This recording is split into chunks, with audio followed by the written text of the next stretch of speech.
ధనుర్మాసం ఎంతో విశేషమైన మాసం. తెలుగు పంచాంగం ప్రకారం కార్తీక మాసం, మాఘమాసం, శ్రావణ మాసంతో పాటు ప్రతి నెలకు ఏదో ఒక ప్రత్యేక ప్రాధాన్యత ఉంటుంది. అలాగే ధనుర్మాసానికి ఆధ్యాత్మిక పరంగా ఎంతో ప్రాముఖ్యత ఉంది. ఈ మాసంలో ఉదయం సాయంత్రం ఇంటిని శుభ్రం చేసి దీపారాధన చేయడం వల్ల ధనలక్ష్మీ కటాక్షం లభిస్తుందని చాలామంది నమ్ముతారు. అంతేకాదు ఇదే నెలలో శ్రీ విష్ణుమూర్తికి ప్రత్యేక పూజలు చేస్తారు. ఆగమ శాస్త్రం ప్రకారం ధనుర్మాసంలో నెల రోజుల పాటు వైష్ణవ ఆలయాలతో పాటు తిరుమలలో సుప్రభాతం బదులు తిరుప్పావై గానం చేస్తారు. ఆండాల్ పూజ, తిరుప్పావై పఠనం, గోదాదేవి కళ్యాణం వంటి ప్రత్యేక కార్యక్రమాలు ఘనంగా నిర్వహిస్తారు. మరి ఎంతో విశేషమైన ధనుర్మాసంలో ఈ కథను ఒక్కసారైనా వింటే చాలు, జన్మల పాపాలు తొలగిపోతాయి. మరి ఆ కథ ఏంటో ఇప్పుడు ఈ వీడియోలో తెలుసుకుందాం. అదే శ్రీ కాత్యాయనీదేవి వ్రతకథ. ఈ వ్రతకథను ధనుర్మాసంలో ఒక్కసారైనా తప్పనిసరిగా వినాలి. మరి ఆ కథ ఏంటో ఇప్పుడు విందాం. పూర్వకాలంలో పరమ పవిత్రమైన నైమిసారణ్యంలో సౌనకుడు మొదలైన మహామునులంతా బహుపురాణాలు ఎరిగిన వ్యాస శిష్యుడైన సూత మహర్షిని చూసి భక్తితో ప్రణమిల్లి ఇలా అన్నారు: ఓ మహర్షి, నీవెన్నో పురాణాలు మాకు వినిపించావు. అలాగే సందర్భానుసారంగా వ్రతాలను, వ్రత మహత్యాలను కూడా మాకు తెలిపావు. అయ్యా, ఇప్పుడు కూడా మాకు ఒక ధర్మ సందేహాన్ని తీర్చాలి అని కోరగా అందుకు సూత మహర్షి అంగీకరించాడు. అప్పుడు మహామునులు ఇలా అన్నారు: ఈశ్వరుని మొదట భార్య అయిన సతీదేవి తన తండ్రి అయిన దక్ష ప్రజాపతి యజ్ఞకుండంలో పడి దేహాన్ని త్యాగం చేసింది కదా. ఆ విధంగా జరగడానికి కారణం ఏమిటి? ఈశ్వరుడు ఆమెను రక్షించలేకపోయాడా? లేక సతీదేవి యందు అనురాగం లేక మౌనంగా ఊరుకున్నాడా? ఈశ్వరుడికి భార్యావియోగం ఎలా సంభవించింది? మా సందేహాన్ని తొలగించండి అని సూత మహర్షిని వేడుకున్నారు. అప్పుడు సూతుడు ఇలా చెప్పడం ప్రారంభించాడు: ఓ మునులారా, మీ సందేహాన్ని తప్పకుండా తీరుస్తాను. సావధానంగా వినండి అని ఇలా చెప్పడం ప్రారంభించాడు. దక్ష ప్రజాపతి తన కుమార్తె అయిన సతీదేవిని ఈశ్వరుడికి భార్యగా నొసంగాడు. సతీదేవి పరమేశ్వరుడితో కలిసి కైలాసంలో సుఖంగా కృతయుగం అంతా గడిపింది. ఇక త్రేతాయుగంలో ఒకనాడు ఈశ్వరుడు సతీదేవితో మాట్లాడుతూ ఉండగా అకస్మాత్తుగా ఈశ్వరుడు అంతర్ధానమయ్యాడు. సతీదేవి ఈశ్వరుడు మాట్లాడుతూ మాయమైపోయినందుకు పరిపరి విధాలుగా ఆలోచిస్తూ ఉండగా పకపకా నవ్వుతూ ఈశ్వరుడు సతీదేవి ముందు సాక్షాత్కరించాడు. అప్పుడు సతీదేవి పరమేశ్వరుణ్ణి చూసి ఇలా పలికింది: ఓ నాదా, మీరు ఎక్కడికి వెళ్లారు? ఎందుకు నవ్వుతున్నారు? నేనేమైనా తప్పుగా మాట్లాడానా అని ప్రశ్నించింది. దానికి పరమేశ్వరుడు: ఓ సతీ, నాకు విష్ణువు తండ్రి వంటి వాడు. నేను అతనికి తండ్రి వంటి వాడిని. మా ఇద్దరికీ ఏ విధమైన అంతరమూ లేదు. ప్రస్తుతం మహావిష్ణువు భూలోకంలో శ్రీరాముడిగా అవతరించి పితృవాక్య పరిపాలనకై తన భార్య అయిన సీతతోనూ సోదరుడైన లక్ష్మణుడితోనూ వనవాసానికి వెళ్లి పంచవటీ తీరంలో పర్ణశాల నిర్మించుకుని నివసిస్తూ ఉన్నాడు. మన భక్తుడైన రావణుడు మాయోపాయంచే సీతను అపహరించి లంకకు తీసుకుపోయాడు. పర్ణశాలలో సీతను గానక శ్రీరాముడు ఆమెను వెతుకుతూ ఆ అడవి అంతా గాలించాడు. సీత ఎక్కడనూ కానరాక శ్రీరాముడు సీతావియోగ బాధచే కుమిలి మతితప్పి ఆ అడవిలో కనపడ్డ పక్షిని, మృగాన్ని, చెట్టును, పుట్టను, సీతను చూశారా అని అడుగుతూ పోతున్నాడు. ఒకచోట పాడుబడ్డ శివలింగాన్ని చూసి శ్రీరాముడు ఎలుగెత్తి: ఓ పరమశివ, నా సీతను చూచావా అని ప్రశ్నించాడు. నా తండ్రి అయిన విష్ణుకేక విన్న వెంటనే నేను అక్కడికి వెళ్లి శ్రీరాముని ఎదుట నిలబడ్డాను. కాని మానవ రూపంలో ఉన్న ఆ మహనీయుడు నన్ను చూడనట్లుగానే ముందుకు పోయాడు. అందుకే నేను నవ్వుతున్నాను. ఇంతే తప్ప మరొక కారణం లేదు సుమా అని ఈశ్వరుడు పలికాడు. ఆ మాటలు విన్న సతీ: ఓ నాదా, మీ మాటలు నమ్మశక్యంగా లేవు. మహావిష్ణువు శ్రీరాముడిగా అవతరించి భార్యా వియోగంచే మతి తప్పడం ఏమిటి? సీత కోసమని రాముడు పిచ్చివాడిగా సంచరించడం ఏమిటి? ఇవి నమ్మశక్యంగా లేవు. మీరు పరిహాసమాడుతున్నారు. మహావిష్ణువు శ్రీరాముడిగా అవతరించినంత మాత్రాన మిమ్ము చూడలేకుండా ఉండడమా అని పలికింది సతీదేవి. వెంటనే శివుడు ఇలా అన్నాడు, సతీ, నీవు నా మాటలు నమ్మని ఎడలా స్వయంగా నీవే అక్కడికి వెళ్ళి ఆ రాముణ్ణి సీతావియోగ బాధను కన్నులారా చూడు, నీకంతా బోధపడగలదు అని పలికాడు మహాశివుడు. వెంటనే సతీదేవి ఇలా పలికింది, ఓ నాదా, నేను రాముణ్ణి పరీక్షించి వస్తాను అని పలికి అదృశ్యమై పంచవటీ తీరంలో శ్రీరాముడున్న ప్రాంతానికి వెళ్ళి అక్కడ శ్రీరామచంద్రుడి సీతావియోగ బాధను కన్నులారా చూసి చెవులారా విని అతని ఆక్రందన్ని విని సందేహాస్పదయై రాముణ్ణి పరీక్షించాలి అనుకుని నేను సీతగా మారిపోవాలి అని అనుకుంది. వెంటనే సతీదేవి సీత రూపాన్ని పొందింది. అదే సమయంలో కైలాసంలో ఉన్న శివుడు సతీదేవి శ్రీరాముణ్ణి ఏ విధంగా పరీక్షిస్తుందో అని తలచి రహస్యంగా ఆ ప్రాంతానికి చేరుకుని సీతామహాదేవిని చూసి కనులు మూసుకుని చేతులు జోడించి నమస్కారం చేసి మరలా చూడగానే సీతాదేవి రూపంలో ఉన్న సతీదేవి శ్రీరాముడికి ఎదురుగా పోతూ ఉంది. అప్పుడు శివుడు, నా తల్లి నా తండ్రి చెంతకు పోతూ ఉంది అని ఎంతగానో సంతోషించాడు. ఇంతలో శ్రీరాముడు ఆమెను చూసి వెంటనే ఆమెకు నమస్కారం చేసి ఇలా పలికాడు, ఓ జగన్మాత, నన్ను మోసగించాలి అనుకుంటున్నావా? నాకు నా భార్య తప్ప మరొక స్త్రీ నిజస్వరూపంలోనే కనబడుతుంది అని పలికిన వెంటనే సతీదేవి తన నిజరూపంలో శ్రీరాముడి ఎదుట నిలబడింది. అప్పుడు ఆమె ఇలా పలికింది, ఓ శ్రీరామా, నిన్ను పరీక్షించడానికై నేను సీత రూపాన్ని దాల్చాను. నీ సీత ఎక్కడ ఉన్నా మహాసాధ్వి అయి ఉండగలదు అని పలికి అదృశ్యమైపోయింది. శివుడు కూడా జరిగిందంతా తెలుసుకుని సతీదేవి కంటే ముందుగానే కైలాసానికి చేరుకున్నాడు. ఏమీ తెలియని వాడివలే మౌనంగా ఉన్నాడు. ఇంతలో తన చెంతకు వచ్చిన సతీదేవి ఇలా అన్నది, ఓ నాదా, నేను వెళ్ళి శ్రీరాముణ్ణి పరీక్షించాను. నిజంగా అతడు మహావిష్ణువై ఉండి కూడా మానవుడి వలె పామరుడి వలె నటిస్తూ ఉన్నాడు అని పలికింది. వెంటనే శివుడు ఇలా అన్నాడు, ఓ సతీ, నీవు అతన్ని ఎలా పరీక్షించావు అని ప్రశ్నించాడు. వెంటనే ఆమె ఇలా సమాధానం చెప్పింది, ఓ నాదా, నీవు పరీక్షించిన విధంగానే నేను కూడా పరీక్షించాను అని సమాధానం చెప్పింది. అప్పుడు శివుడు సతీదేవితో ఇలా అన్నాడు, నీవు దాల్చిన నా తల్లి రూపం ఇప్పటికీ నా కనులకు కనబడుతుంది.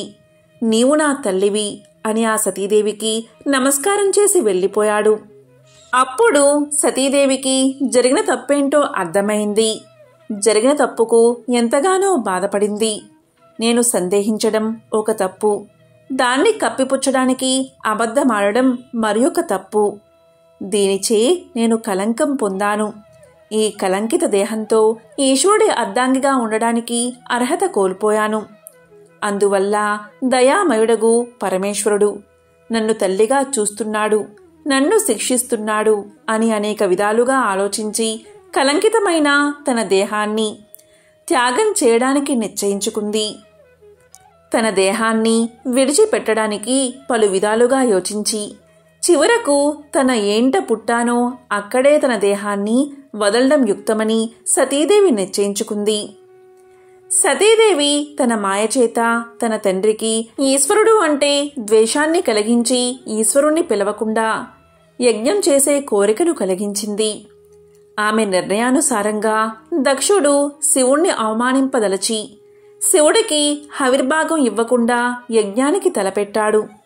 దేవతలంతా ఆ యాగానికి వెళ్తూ ఉండగా సతీదేవి కూడా ఆ యాగానికి పరమేశ్వరుణ్ణి కలిసి వెళ్దామని కోరింది. ఆ యాగానికి వెళ్లడం యుక్తం కాదని పరమేశ్వరుడు చెప్పినా ఆమె వినిపించుకోక ఆ యాగానికి వెళ్లి తీరాలి అని మంకుపట్టు పట్టింది. దానితో శివుడు చేసేదేమీ లేక నందీశ్వరుణ్ణి భృంగీశ్వరుణ్ణి సాయమిచ్చి సతీదేవిని దక్షవాటికకు పంపించాడు. ఇక దక్షుడి యాగమండపంలోకి సతీదేవి ప్రవేశించి అక్కడ తన వారెవ్వరూ పలకరింపకపోవడం వల్ల అవమానంగా భావించి రగులుతున్న అగ్నిగుండం చెంతకు చేరి చేతులు జోడించి ఇలా పలికింది: ఓ అగ్నిదేవా, నేనొక అబద్ధం ఆడడం వల్ల ఈశ్వరుడికి దూరమయ్యాను. ఇక్కడ అవమానం పొంది ఈశ్వరుణ్ణి చూడలేను. కాబట్టి కలంకం పొందిన నా దేహాన్ని బూడిద చేసి చల్లని హృదయం కలిగినవాడైనా నిర్మలమైన మనసున్న ధీర హృదయుడి కుమార్తెనై జన్మించి తిరిగి పరమేశ్వరుణ్ణి భర్తగా పొందేటట్లు చెయ్యు అని ప్రార్థించి బగబగా మండుతున్న అగ్నిగుండంలోకి దూకింది. ఇక దేవతలంతా హాహాకారాలు చేస్తూ ఉండగా నంది భృంగేశ్వరులు ఒక్క క్షణంలో శివుడి చెంతకు చేరి జరిగిందంతా తెలిపారు. ఇక సతీదేవి మరణవార్త విన్నంతనే శివుడు మహారౌద్రాకారాన్ని దాల్చి వీరభద్రుణ్ణి సృష్టించాడు.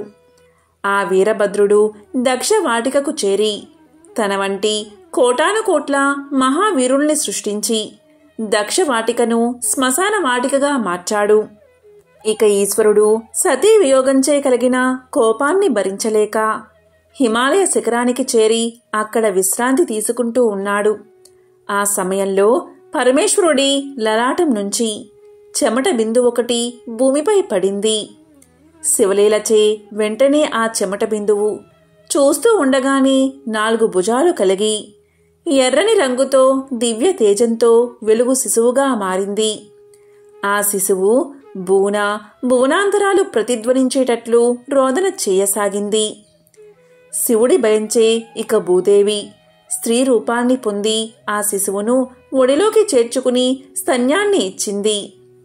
అప్పుడు రుద్రుడు ఆమెతో ఇలా పలికాడు: ఓ భూదేవి, నీవు చాలా పుణ్యాత్మురాలివి. ఈ నా శిశువును నీవే పెంచుకో. ఇతడు నీ యందు పుట్టడం వల్ల కుజుడు, భౌముడు అనే పేర్లతో సార్థకనాముడు కాగలడు. ఎర్రని రంగుతో ఉండడం వల్ల అంగారకుడు అని కూడా పిలుస్తారు. నవగ్రహాల్లో ఇతడు ఒక గ్రహం కాగలడు. ఇతడు ఇంతకాలము నన్ను ఆశ్రయించి ఉండడం వల్ల నాకు భార్యావియోగం కలిగింది. ఈ కుజుని పుట్టుక ఎవరు వింటారో వారికి కుజదోష పరిహారమవుతుంది అని శివుడు పలికి వెళ్ళి మరొక చోట సమాధి నిష్ఠాగరిష్ఠుడయ్యాడు.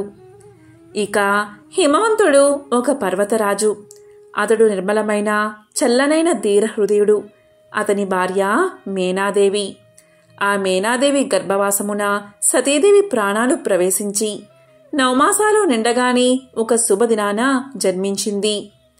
హిమవంతుడు పూర్వజన్మలో కతి అనే ముని. అందువల్ల అతనికి పుత్రికగా జన్మించడం వల్ల కాత్యాయని అని, పర్వతరాజు యొక్క కుమార్తె అవడం వల్ల పార్వతి అని మహర్షులు ఆమెకు నామకరణం చేశారు. ఆ కాత్యాయని శుక్ల పక్షంలోని చంద్రుడి వలె దినదిన ప్రవర్ధమానమై బాల్యంలోనే సర్వ విద్యా కళా కోవిది అయి వెలుగు పొందుతూ ఉంది. మరి ఒక అఖండమగు ఈశ్వర ఆరాధన ఆమెలో పెల్లుబికింది. క్రమంగా నారదుని ప్రోత్సాహంతో పరమేశ్వరుడి సన్నిధానమున శుశ్రూష చేసే అవకాశం లభించింది. ఇక పార్వతికి యుక్త వయసు రాగానే దేవేంద్రుడు శివుడి సమాధిని భగ్నం చేయడానికి మన్మధుడిని పంపాడు. ఇక మన్మధుడు దేవకార్యాన్ని కాదనలేక శివుడిపై తన బాణాలు ప్రయోగించాడు.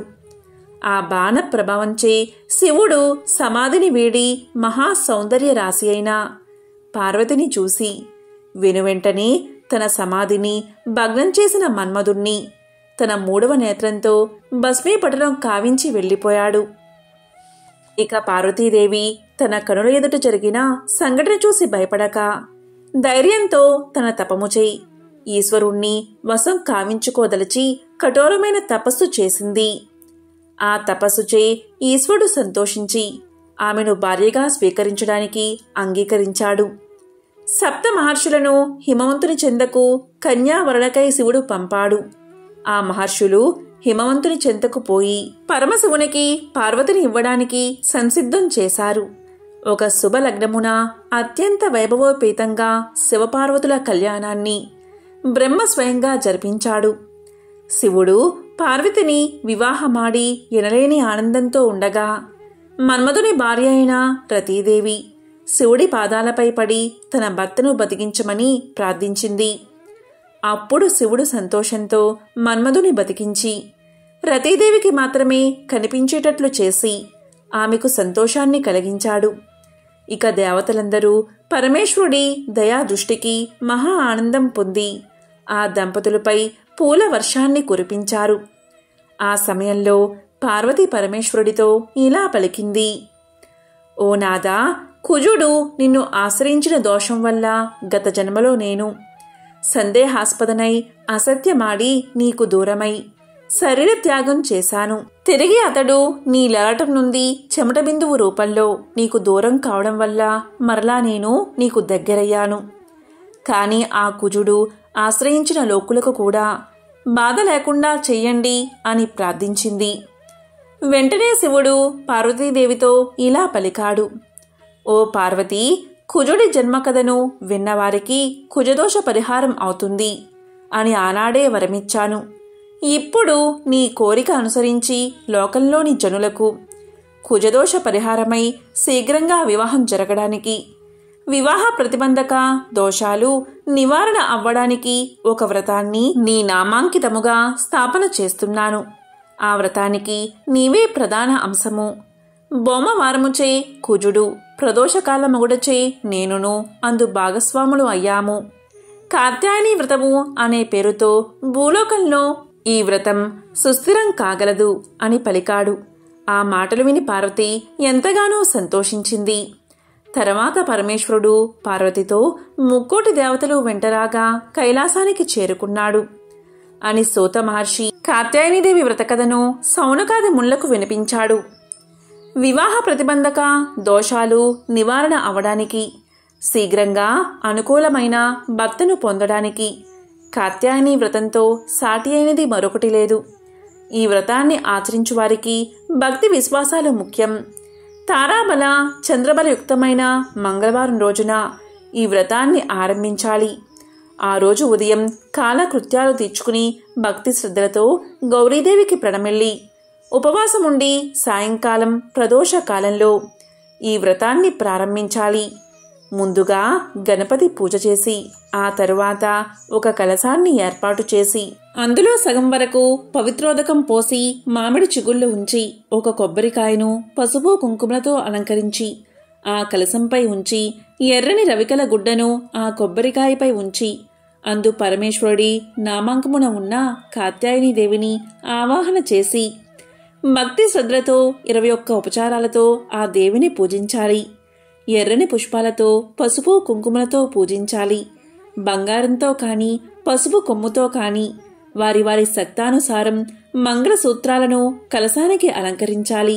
కొద్దిగా ఉప్పు వేసి వండిన అప్పాలు 7 మరియు 7 చెరుకు ముక్కలను కలిపి నైవేద్యంగా సమర్పించాలి. భక్తి శ్రద్ధలతో వ్రత సమాప్తి చేసి కథను విని ఆ అక్షింతలను అమ్మవారి మీద ఉంచి తరువాత ఆ అక్షింతలు శిరస్సుపై పెద్దలచే వేయించుకుని రాత్రి భోజనం చెయ్యాలి. ఈ విధంగా 7 వారాలు వ్రతాన్ని భక్తితో ఆచరించాలి. మధ్యలో ఏ వారమైనా అడ్డంకి వస్తే ఆ పైవారం జరుపుకోవాలి. 8వ మంగళవారం ఉద్యాపన చేసుకోవాలి. ఆ రోజు 7 ముత్తైదువుల్ని పిలిచి తలంటు పోసి వారినే గౌరీదేవిగా భావించి పూజించి 7 అప్పాలను 7 చెరుకు ముక్కలను శక్తానుసారంగా చీర రవికల గుడ్డ వాయనాన్ని ఇచ్చి వారి నుండి ఆశీస్సులు పొంది వారికి భోజనం పెట్టాలి. ఈ విధంగా జరిపిన కన్యలకు కుజదోష పరిహారము, ఇతర వివాహ ప్రతిబంధక దోషాలు నివారణ జరిగి శీఘ్రంగా వివాహమవుతుంది. మరియు ఆ కన్యలు సుఖ సౌభాగ్యాలతో వర్ధిల్లుతారు. పూర్వం దమయంతి ఈ వ్రతాన్ని ఆచరించి నలుణ్ణి చేపట్టింది. రుక్మిణి ఈ వ్రతాన్ని ఆచరించి ఉద్యాపన నాడే శ్రీకృష్ణుడి చెంతకు చేరింది. ఈ వ్రతకథను విన్నవారికి చదివిన వారికి కుజదోష మరియు సకల వివాహ ప్రతిబంధక దోషాలు తొలగిపోతాయి అని సూత మహర్షి సౌనకాది మహాములకు వినిపించాడు. ఎంతో విశేషమైన ఈ కాత్యాయని వ్రతకథను ఈ ధనుర్మాసంలో తప్పనిసరిగా వినాలి. శ్రీ గోదాదేవి ఈ కాత్యాయనీదేవి వ్రతకథను ఆచరించి శ్రీ రంగనాథుడిలో ఐక్యమైంది. మరి ఆ గోదాదేవి కథ ఏంటో ఇప్పుడు విందాం. విష్ణువుకు వైకుంఠం మీద విసుగు పుడితే వైకుంఠాన్ని వదిలి 2 ప్రదేశాలకు వస్తారని శాస్త్రాలు చెబుతున్నాయి. ఆ ప్రదేశాల్లో మొదటిది తిరుమల, రెండవది శ్రీ విల్లిపుత్తూరు. స్వామికి ఈ ప్రదేశమంటే అంత ఇష్టం. ఈ ప్రదేశంలోనే విష్ణు చిత్తులవారు పుట్టారు. బ్రాహ్మణుల ఇంట ఈయన జన్మించారు. ఈయనకు చిన్నప్పటి నుంచి అపారమైన విష్ణు భక్తి. తల్లిదండ్రులు చదువుకో నాయనా, పాఠశాలకు పంపిస్తామంటే విష్ణు చిత్తులవారు నాకేమీ అవసరం లేదు, నాకు స్వామి యొక్క కైంకర్యం చాలు అని చెప్పి భగవత్ సేవలోనే ఉండిపోయారు. శ్రీ విల్లిపుత్తూరులో వటపత్రసాయి ఆలయముంది. అక్కడే ఉండిపోయాడు విష్ణు చిత్తుడు. పేద కుటుంబంలో పుట్టడం వల్ల పత్రాలతో పూలతో భగవంతుణ్ణి అర్చిద్దాం అనుకుని ఒక తోటలో తులసి మొదలైన పువ్వులను పెంచేవాడు. అలా విష్ణు చిత్తుల వారికి 50 ఏళ్లు వచ్చేశాయి. 50 ఏళ్లు వచ్చినా విష్ణు చిత్తుల వారు వివాహం చేసుకోలేదు.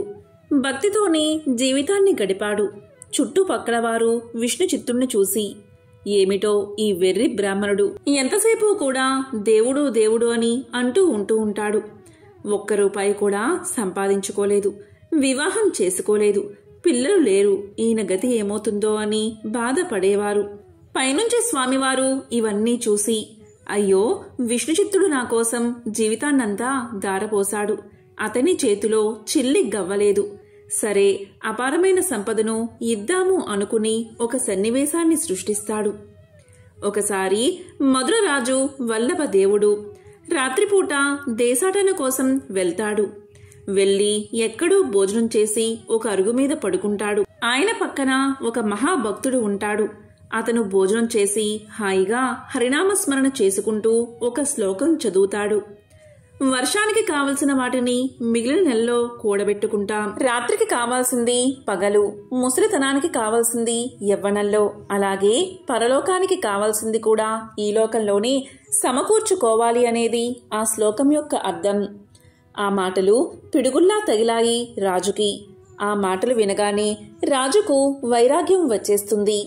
ఇక రాజు వెంటనే రాజ్యానికి వెళ్ళి, నాకు రాజ్యం అక్కర్లేదు, మోక్షం కావాలి, మోక్షం కావాలంటే ఏ దేవుణ్ణి ప్రార్థించాలి అని పండితులందరినీ కూడా అడుగుతాడు. పండితులు ఒక్కొక్కళ్ళు ఒక్కో దేవుడి గురించి చెప్తారు. అప్పుడు రాజు ఇలా అంటాడు, అలా కాదు, ఈ దేవుడు మోక్షం ప్రసాదిస్తాడని నాకు నిరూపించండి అని ఒక పరీక్ష పెడతాడు. ఆ పరీక్ష ఏంటి అంటే, ఒక పెద్ద స్థలంలో గడ్డకర్ర పాతి ఆ గడ్డకర్ర పైన 1,00,000 వరహాల మూట వేలాడదీస్తాడు. ఎవరైతే అక్కడికి వచ్చి ఫలానా దేవుణ్ణి ఆరాధిస్తే ఖచ్చితంగా మోక్షం కలుగుతుందని పరతత్వాన్ని నిరూపించగలుగుతారో అప్పుడు ఆ మూట తెగి వాళ్ళ కాళ్ళ దగ్గర పడాలి. అలా పడితే అప్పుడు ఆ దేవుడు మోక్షం కలిగిస్తాడని నమ్ముతాను అని రాజు అంటాడు. ఇక అలా అనగానే చాలామంది వరహాల కోసం అతని దగ్గరకు వస్తారు. రకరకాలుగా చెప్తారు, కానీ ఎవరు ఏం చెప్పినా ఆ మూట కింద పడదు. ఇక్కడ విల్లిపుత్తూరులో విష్ణు చిత్తులవారు ఎప్పటిలాగానే మూలమంత్రాన్ని జపిస్తూ తులసిమాలలను కట్టడం మొదలుపెట్టాడు. ఆ మాలలను స్వామికి సమర్పించబోయేంతలో ఆ స్వామి విష్ణు చిత్తుని ఎదుట ప్రత్యక్షమయ్యాడు. అప్పుడు స్వామి చిరునవ్వుతో విష్ణు చిత్తుడికి వల్లభదేవుణ్ణి పరిస్థితి వివరించాడు. నువ్వు వెంటనే మధురకు వెళ్ళు, అక్కడ రాజు ముందు అన్నీ తెలిసినట్లు అవాకులు చివాకులు పేలుతున్న వాళ్ళందరి యొక్క గర్వాన్ని దించు, నా మహిమను ప్రకటించు అని ఆనతి ఇచ్చాడు స్వామి. ఆ మాట విన్నా విష్ణుచిత్తుడు వణికిపోయాడు, సాష్టాంగపడ్డాడు. అయ్యో స్వామి, శాస్త్ర గ్రంథాల వంకైనా ఎప్పుడూ చూడలేదు నేను. తోటలో మట్టి తవ్వడం తప్ప నాకేం తెలియదు స్వామి. నన్ను వాదానికి పంపితే అక్కడ మీకు జరిగేది అవమానమే అని మొత్తుకున్నాడు. గుడిని ఊడవమని, నీళ్లు తోడమని, పల్లకి మొయ్యమని, మాలను కట్టమని, జెండా దింపమని, వింజామరలు వియ్యమని, దీపం వెలిగించమని, ఇలాంటి పనులు నాకు చెప్పు. అంతేకాని వాదాలు నాకెందుకు, ఇంకెవరూ దొరకలేదా నీకు అని ప్రాధేయపడ్డాడు. అతని భక్తికి సంతోషించాడు శ్రీహరి. శ్రీదేవి వంక చూశాడు. అతన్ని వాదనలో గెలిపిస్తా చూడు అన్నాడు శ్రీహరి చిలిపిగా. ఇక విష్ణు చిత్తుల వంక చూసి, అంతా నీ ఇష్టమేనా ఏమిటి, వెళ్ళు, నేనున్నానుగా అంతా జరిపించడానికి అన్నాడు. చివరికి విష్ణు చిత్తుడు ఒప్పుకున్నాడు.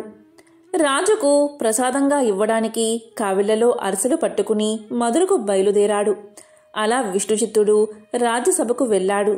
విష్ణుచిత్తుడి దివ్య తేజం చూసి రాజుతో సహా సభలో ఉన్న వారంతా లేచి నిలబడ్డారు.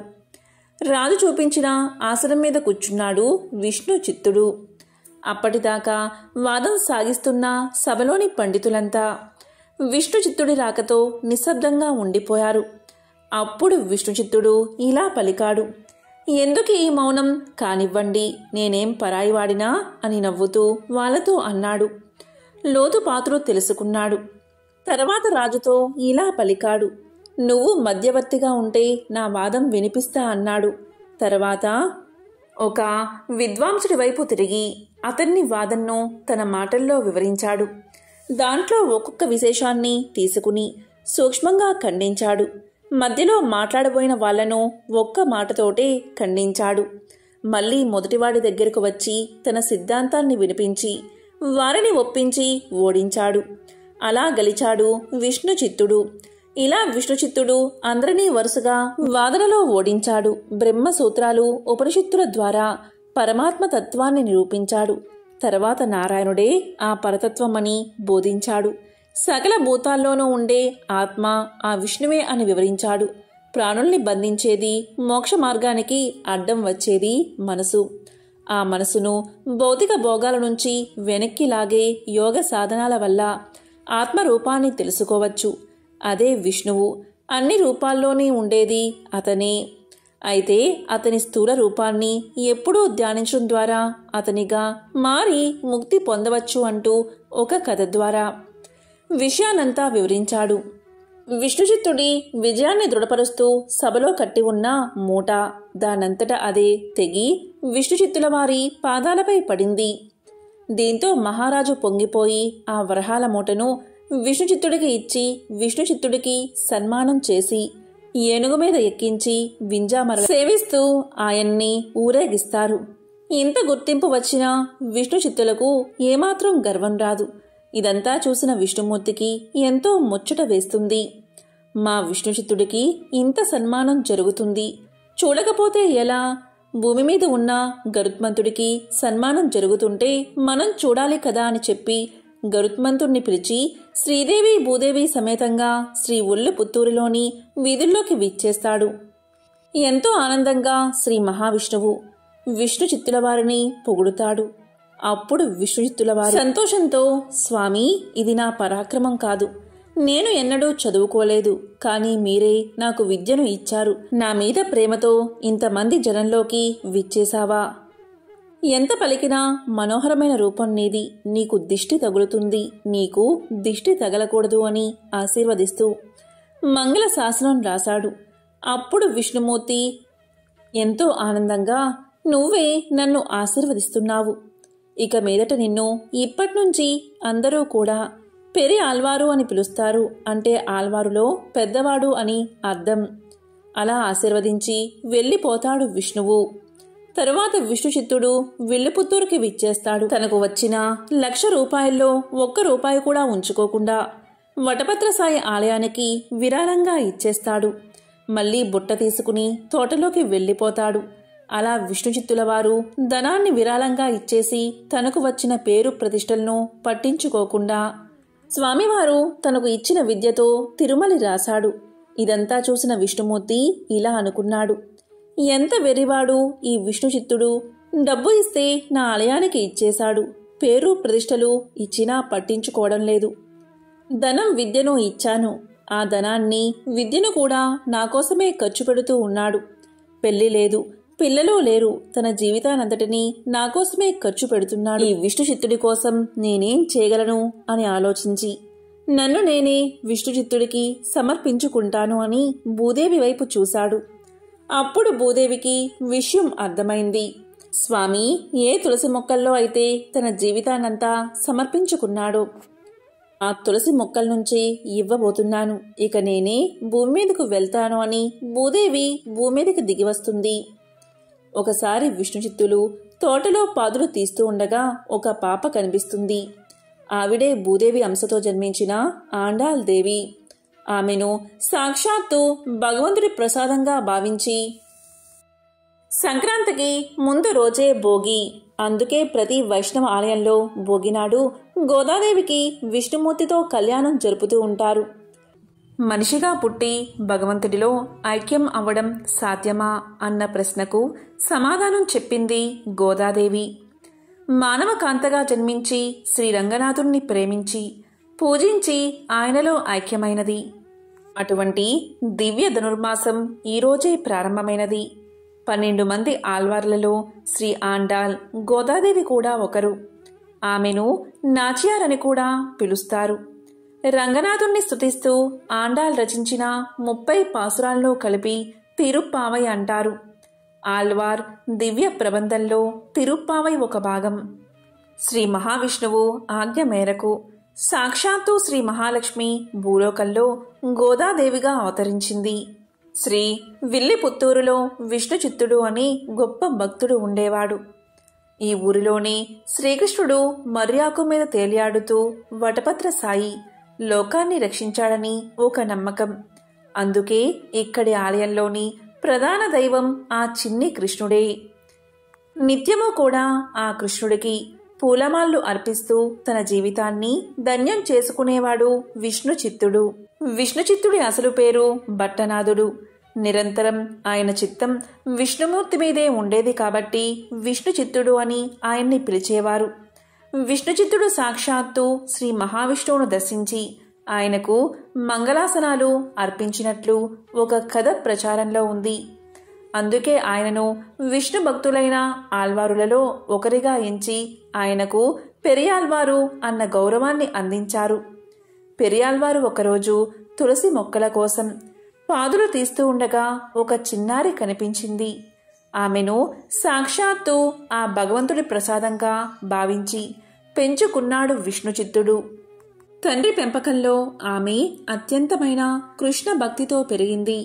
విష్ణుచిత్తులవారు ప్రతిరోజు తులసిమాలను తయారు చేసి ఒక బుట్టలో ఉంచి తిరిగి తన కార్యక్రమాలు పూర్తి చేసుకుని ఆ మాలను దేవాలయానికి తీసుకువెళ్లి వటపత్ర సాయికి సమర్పించేవాడు. తండ్రిగారికి తెలియకుండా ఆమె రోజు ఆ మాలను ధరించి తాను భగవంతుణ్ణి వివాహం చేసుకోవడానికి సరిపోవునా అని అద్దంలో చూసుకుని మురిసిపోయేది. కొద్ది రోజులకు తండ్రిగారికి ఆ మాలలో ఒక వెంట్రుక కనిపించగా గోద ఆ మాలను ధరించిందని గమనించి ఆమెను కోపగించుకుని తనచే ఇన్ని రోజులు తప్పు జరిగిందని భావించి ఆ మాలను భగవంతుడికి సమర్పించలేదు. ఆశ్చర్యంగా ఆ రోజు విష్ణుచిత్తులవారి స్వప్నంలో స్వామి కనిపించి ఈరోజు తులసిమాలని ఎందుకు సమర్పించలేదు అని అడుగుతారు. దీంతో విష్ణుచిత్తులవారు తనకు తెలియకుండా అపచారం జరిగిపోయిందని బాధపడతాడు. అప్పుడు స్వామి ఇలా తెలుపుతాడు, విష్ణుచిత్త శ్రద్ధగా విను. గోదాదేవి సాక్షాత్తు ఆ భూదేవి అవతారమే. ఆమె స్పృశించిన మాలలను ధరించడం వల్ల నాకు అపచారం కాదు, ఆనందం కలుగుతుందని తెలియచేశాడు. దీంతో గోదాదేవికి కృష్ణుడిపై ప్రేమ మరింత పెరిగింది. తనకు పెళ్లైనట్లు భావించి ఒకప్పుడు గోపికలు చేసిన కాత్యాయని వ్రతాన్ని మొదలుపెట్టింది. అలా తాను వ్రతాన్ని ప్రారంభించడమే కాదు, తన చెలికత్తల్ని కూడా తనతో కలిసి వచ్చేందుకు సిద్ధం చేసింది. తన చెలులను మేలు కొలిపేందుకు, వారికి వ్రత విధానాలు తెలిపేందుకు, తనలోని కృష్ణభక్తిని వెల్లడించేందుకు రోజుకో పాసురం చొప్పున 30 పాసురాలు పాడింది గోదా. అవే ధనుర్మాసంలో ప్రతి వైష్ణవ భక్తుడి ఇంట్లోనూ వినిపించే తిరుప్పావై. ఎట్టకేలకు గోదాదేవి ప్రేమకు ఆ కృష్ణుడు లొంగక తప్పలేదు. తానే స్వయంగా విష్ణుచిత్తునికి కనిపించి తానుండే శ్రీరంగానికి గోదాదేవిని తీసుకురమ్మని అక్కడ రంగనాథుడిగా వెలిసిన తాను గోదాదేవిని వివాహం చేసుకుంటానని తెలియచేశాడు. శ్రీరంగంలోని ఆలయ అర్చకులకు విషయాన్ని తెలియచేశాడు. కృష్ణుడి ఆదేశాలు విన్న విష్ణు చిత్తుని సంతోషానికి అవధుల్లేవు. వెంటనే గోదాదేవిని విల్లిపుత్తూరులోని ప్రజలను తీసుకుని శ్రీరంగానికి బయలుదేరాడు. పెళ్లి కూతురిగా అంతర ఆలయంలోకి ప్రవేశించిన గోదాదేవి అందరూ చూస్తూ ఉండగానే ఆ రంగనాథుడిలో ఐక్యమైపోయింది. నిష్కల్మష హృదయంతో తన హృదయాన్ని రంగనాథుడికి అర్పించుకుంది గోదాదేవి. మరి ఎంతో విశేషమైన ఈ ధనుర్మాసంలో ఈ వ్రతకథలను విన్నా, చదివినా, చెప్పినా, వినిపించినా జన్మల పాపాలు తొలగిపోతాయి. కుజదోష నివారణ జరుగుతుంది. శివపార్వతుల అనుగ్రహం మీకు లభిస్తుంది. ఓం నమః శివాయ. ఓం నమో నారాయణాయ. ఓం శ్రీ మహాలక్ష్మియే నమో నమః. ఓం శ్రీ మాత్రే నమః.